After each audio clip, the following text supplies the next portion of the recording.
हमारे YouTube channel ज्ञान उपदेश को सब्सक्राइब करें और बेल आइकॉन को दबाएं ताकि आपको हमारी हर वीडियो की नोटिफिकेशन मिलती रहे। ऋतुपर्ण की बात सुनकर कि दमयंती का स्वयंवर हो रहा है, नल का कलेजा फटने लगा। सोचा कि दमयंती ने दुखी और अचेत होकर ही ऐसा किया होगा। संभव है वो ऐसा करना चाहती हो। नल ने शीघ्रगामी रथ में 4 श्रेष्ठ घोड़े लिए। राजा ऋतुपर्ण रथ पर सवार हो गए। रास्ते में ऋतुपर्ण ने उसे पासे पर वशीकरण की विद्या सिखाई, क्योंकि उसे घोड़ों की विद्या सीखने का लालच था। जिस समय राजा नल ने यह विद्या सीखी, उसी समय कलियुग राजा नल के शरीर से बाहर आ गया। दमयंती ने नल को पहचानने के लिए क्या किया? कलियुग ने नल का पीछा छोड़ दिया था, लेकिन अभी उनका रूप नहीं बदला था। उन्होंने अपने रथ को जोर से हाँका और शाम होते होते वे विदर्भ देश में पहुँचे। राजा भीमक के पास समाचार भेजा गया। उन्होंने ऋतुपर्ण को अपने यहाँ बुला लिया। ऋतुपर्ण के रथ की गूंज से दिशाएं गूंज उठी। दमयंती रथ की घरघराहट से समझ गई कि जरूर इन घोड़ों को हाँकने वाले मेरे पति देव हैं। उसके बाद अयोध्या नरेश ऋतुपर्ण जब राजा भीमक के दरबार में पहुँचे तो उनका बहुत आदर सत्कार हुआ। भीमक को इस बात का बिल्कुल पता नहीं था कि वे स्वयंवर का निमंत्रण पाकर यहाँ आए हैं। जब ऋतुपर्ण ने स्वयंवर की कोई तैयारी नहीं देखी तो उन्होंने स्वयंवर की बात दबा दी और कहा, मैं तो सिर्फ आपको प्रणाम करने चला आया। भीमक सोचने लगे कि 100 योजन से अधिक दूर कोई प्रणाम कहने तो नहीं आ सकता, लेकिन वे यह सोच छोड़कर भीमक के सत्कार में लग गए।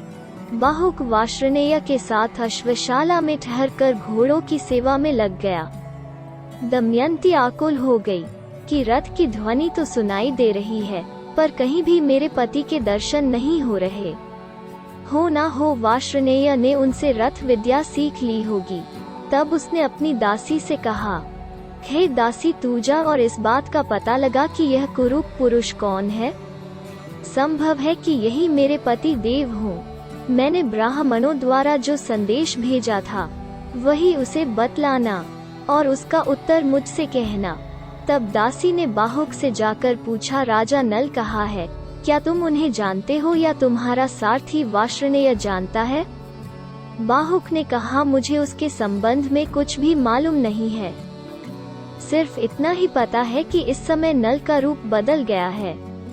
वे छिपकर रहते हैं। उन्हें या तो दमयंती या स्वयं वे ही पहचान सकते हैं, या उनकी पत्नी दमयंती, क्योंकि वे अपने गुप्त चिन्हों को दूसरों के सामने प्रकट नहीं करना चाहते हैं।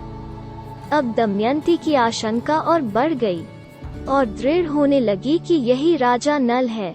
उसने दासी से कहा, तुम फिर बाहुक के पास जाओ और उसके पास बिना कुछ बोले खड़ी रहो। उसकी चेष्टाओं पर ध्यान दो। अब आग मांगे तो मत देना, जल मांगे तो देर कर देना। उसका एक एक चरित्र मुझे आकर बताओ। फिर वो मनुष्यों और देवताओं से उसमें बहुत से चरित्र देखकर वो दमयंती के पास आए और बोली, बाहुक ने हर तरह से अग्रि जल व थल पर विजय प्राप्त कर ली है। मैंने आज तक ऐसा पुरुष नहीं देखा। तब दमयंती को विश्वास हो जाता है कि वो बाहुक ही राजा नल है। अब दमयंती ने सारी बात अपनी माता को बताकर कहा कि अब मैं स्वयं उस बाहुक की परीक्षा लेना चाहती हूँ, इसलिए आप बाहुक को मेरे महल में आने की आज्ञा दीजिए। आपकी इच्छा हो तो पिताजी को बता दीजिए। रानी ने अपने पति भीमक से अनुमति ली और बाहुक को रानीवास बुलवाने की आज्ञा दी। दमयंती ने बाहुक के सामने फिर सारी बात दोहराई। तब दमयंती के आंखों से आंसू टपकते देखकर नल से रहा नहीं गया।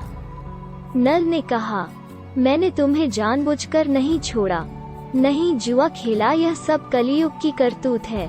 दमयंती ने कहा कि मैं आपके चरणों को स्पर्श करके कहती हूँ कि मैंने कभी मन से पर पुरुष का चिंतन नहीं किया हो तो मेरे प्राणों का नाश हो जाए।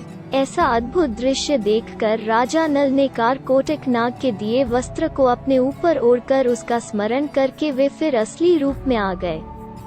दोनों ने सबका आशीर्वाद लिया दमयंती के मायके से उन्हें खूब धन देकर विदा किया गया।